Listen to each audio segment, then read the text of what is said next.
श्राद्ध भोज के लिए किसी ब्राह्मण ने एक बार एक बकरे की बलि चढ़ाने की तैयारी आरंभ की। उसके शिष्य बकरे को नदी में स्नान कराने ले गए। नहाने के समय बकरा एकाएक बड़ी जोर से हंसने लगा, फिर तत्काल दुख के आंसू बहाने लगा।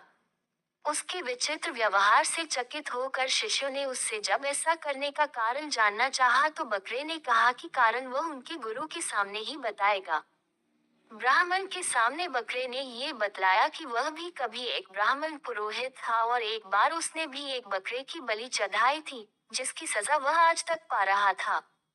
तब से 499 जन्मों में उसका गला काटा जा चुका था और अब उसका गले कटने की अंतिम बारी है। इस बार उसे एक बुरे कर्म का अंतिम दंड भुगतना था, इसलिए वह प्रसन्न होकर हंस रहा था। किंतु वह दुखी होकर इसलिए रोया था कि अगली बार से उस ब्राह्मण के भी सिर 500 बार काटे जाएंगे। ब्राह्मण ने उसकी बात को गंभीरता से लिया और उसके बलि की योजना स्थगित कर दी तथा अपने शिष्यों से उसे पूर्ण संरक्षण की आज्ञा दी। किंतु बकरे ने ब्राह्मण से कहा कि ऐसा संभव नहीं था, क्योंकि कोई भी संरक्षण उसके कर्मों के विपाक को नष्ट नहीं कर सकते, क्योंकि कोई भी प्राणी अपने कर्मों से मुक्त नहीं हो सकता।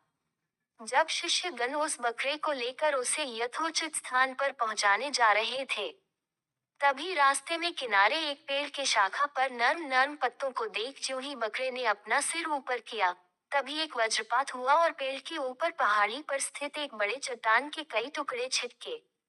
एक बड़ा टुकड़ा उस बकरे के सिर पर इतनी जोर से आ लगा कि पलक झपकते ही उसका सिर धड़ से अलग हो गया।